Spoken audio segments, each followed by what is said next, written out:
सर्वे भवन्तु सुखिनः सर्वे सन्तु निरामया सर्वे भद्राणि पश्यन्तु मां कश्चित् दुख भाग भवेत्। बंधुगण मु कर्मकांडर पुरोधा ज्योतिर्विद श्री उपेन्द्रनाथ दास मोर यूट्यूब ज्योतिष चैनल उपेन्द्रनाथ ज्योतिष केन्द्र को आपण मानक हार्दिक स्वागत जनाऊँगी।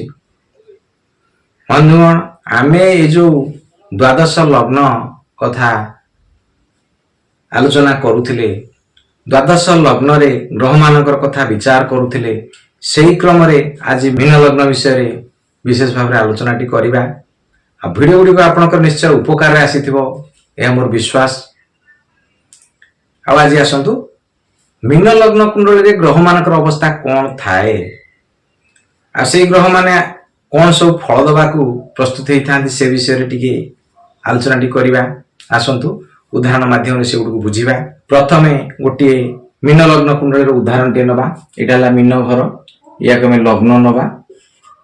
एटा हबो 1 नंबर घर, ये हबो 2 नंबर घर, ये हबो 3 नंबर घर, ये हबो 4 नंबर घर, ये हबो 5 नंबर घर, ये हबो 6 नंबर घर, ये हबो 7 नंबर घर, ये हबो 8 नंबर घर, ये हबो 9 नंबर घर, ये हबो 10 नंबर घर, ये हबो 11 नंबर घर, आ ये हबो 12 नंबर घर। ए भलिया घर गुड़िक हम आमे तो जानिचे जे कुंडलीर जेकोसी कुंडली हो से किसी कथा नहीं। कुंडलीर त्रिकोणाधिपति सदा सर्वदा कारक ग्रह।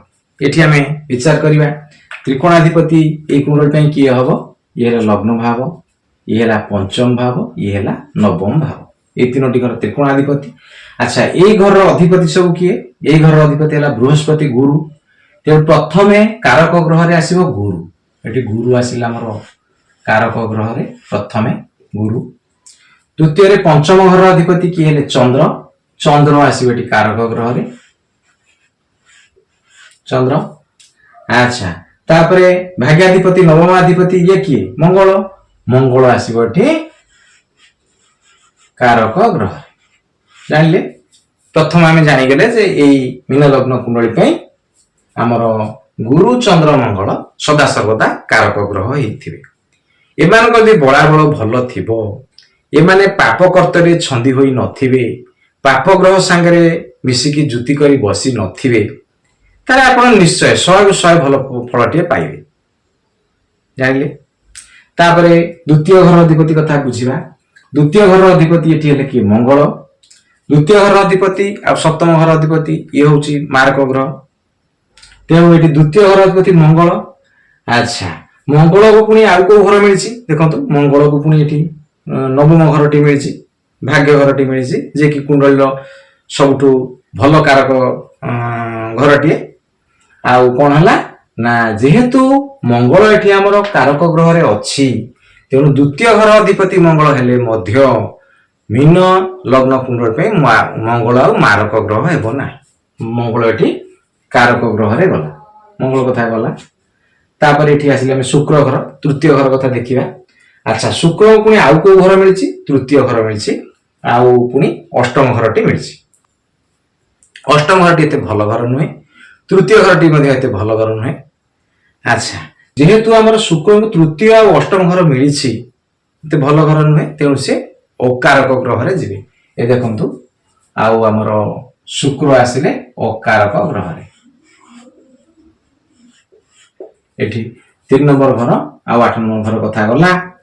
तापरे चतुर्थ घर अधिपति किए देखंतु? चतुर्थ घर अधिपति किए हेले हमर बुध। ए मिथुन घर, मिथुन घर अधिपति बुध। अच्छा, सप्तम घर भी से बुध को मिलिछि। कन्या घर, कन्या घर टे सप्तम घर आ सप्तम घर अधिपति होछन बुध। अच्छा, देखंतु बुध आरे चतुर्थ गोटे भल घर टे पाइछन्ति, भल घर टे पाइछन्ति, किंतु एठी गोटे सप्तम घर मारक घर टे पाइछन्ति। तेणु भल घर गोटे पाइछन्ति, गोटे मारक घर पाइछन्ति, तेणु मिशामिशी फल मिलिबो, तेणु सम फल टे मिलिबो। एठी हमर बुध को कोन हबो ना कुंडली रे समरे हमें ताकू ग्रहण करिबा, जे से सम फल देबे। एठी बुध आसिले सम फल देबे। अच्छा, 4 नंबर घर कथा गला, 7 नंबर घर कथा गला, 5 नंबर कथा जाइछि। अच्छा, 6 नंबर घर टिके हमें देखिबा। 6 नंबर घर टिके सिंह घर हमर 6 नंबर घर। अच्छा, 6 नंबर घर टी हमें जानिचे भल घर नुहे। एथुरु रोग ऋण ରିପୁ ମାନେ ଶତ୍ରୁ ଏଇଠୁ ବିଚାର କରାଯାଏ। ତେଣୁ ଷଷ୍ଠ ଘରଟି ଭଲ ଘର ନୁହଁ। ଷଷ୍ଠ ଘରଟି ରବିକି ମିଳିଛି, ତେଣୁ ରବି ଏଠି ଅକାରକ ଗ୍ରହରେ ଯିବେ। ରବି ଆମର ଅକାରକ ଗ୍ରହରେ ଯିବେ। ରବି ଆମର ଅକାରକ ଗ୍ରହରେ ଗଲେ। ଆଚ୍ଛା, ତାପରେ ସପ୍ତମ ଘର କଥା ଗଲା, ଅଷ୍ଟମ ଘର କଥା ଗଲା, ନବମ ଘର କଥା ଗଲା, ଦଶମ ଘର କଥା ଦେଖିବା। ଆଚ୍ଛା, ଦଶମ ଘରଟି ହଉଛି ଧନୁ ଘର। ଧନୁ ଘରଟି ଆମେ ଜାଣିଛେ କେନ୍ଦ୍ରର ଘରଟି ହେଇଛି ଧନୁ ଘର। ଆଚ୍ଛା, ଧନୁ ଘର ଅଧିପତି ଆମେ ଜାଣିଛେ ବୃହସ୍ପତି, କିନ୍ତୁ ବୃହସ୍ପତି ଏଠି ଆମର କଣ ହେଇଛନ୍ତି ନା ଗୋଟିଏ ତ୍ରିକୋଣର ଅଧିପତି ବା ଲଗ୍ନାଧିପତି ବି ଗୁରୁ। ତେଣୁ କଣ ହେଇଛି, ଗୁରୁ ଆମର ଏଠି ପ୍ରଥମେ ଯାଇଛନ୍ତି କାରକ ଗ୍ରହରେ। ତେଣୁ ଦଶମ ଘର ଅଧିପତି ଗୁରୁ ମଧ୍ୟ ଆମର କାରକ ଗ୍ରହରେ ଗଲେ। ଆଚ୍ଛା, ଏକାଦଶ ଆଉ ଦ୍ୱାଦଶ ଘର ଏ ଦିଟାର ଯୋଉ ବିଭାଗଟି ଆମେ କିଏ କାହାକୁ ଦିଆଯାଇଛି, ଆଉ ଏଇ ଯୋଉ ଏକାଦଶ ଆଉ ଦ୍ୱାଦଶ ଘର ଅଧିପତି ହଉଛନ୍ତି ଶନି। ଆଉ ଶନିକୁ ଏକାଦଶ ଘର ଦାୟିତ୍ୱ, ଦ୍ୱାଦଶ ଘର ଦାୟିତ୍ୱ ଦିଆଯାଇଛି। ଏକାଦଶ ଘର ଏତେ ଭଲ ନୁହେଁ, ଦ୍ୱାଦଶ ଘରଟା ଜମା ଭଲ ଘର ନୁହେଁ। ତେଣୁ ଶନି ଏଠି କଣ ଆସିବେ, ଅକାରକ ଗ୍ରହରେ ଯିବେ। ଶନି ଅକାରକ ଗ୍ରହରେ ଯିବେ। ଅକାରକ ଗ୍ରହରେ ଶନି ଯିବେ। ଆଚ୍ଛା, ବାଧକ ଗ୍ରହ ଆମେ ଚିନ୍ତା କରିବା। ଆଚ୍ଛା, ମୀନ ଘରଟି ହଉଛି କୋଉଠି, 2 ସ୍ୱଭାବ ରାଶି। ଆଚ୍ଛା, 2 ସ୍ୱଭାବ ରାଶିର ଆମେ ଯେତେବେଳେ ବାଧକ ଗ୍ରହଟି ନିର୍ଣ୍ଣୟ କରିବା, ଆମର ସପ୍ତମ ଭାବଟି ହବ, ଲଗ୍ନ ଠାରୁ ସପ୍ତମ ଭାବଟି ହବ କଣ ନା ବାଧକ ଗ୍ରହ। ତେଣୁ ଏଠି କଣ ହେଲା, ସପ୍ତମ ଭାବର ଅଧିପତି କିଏ, ସପ୍ତମ ଭାବର ଅଧିପତି ଆମର ହଉଛନ୍ତି ବୁଧ। ଆଚ୍ଛା, ବୁଧ ଏଠି ଆମର ସମରେ ଯାଇଛନ୍ତି, ବାଧକରେ ମଧ୍ୟ ବୁଧ ଯିବେ।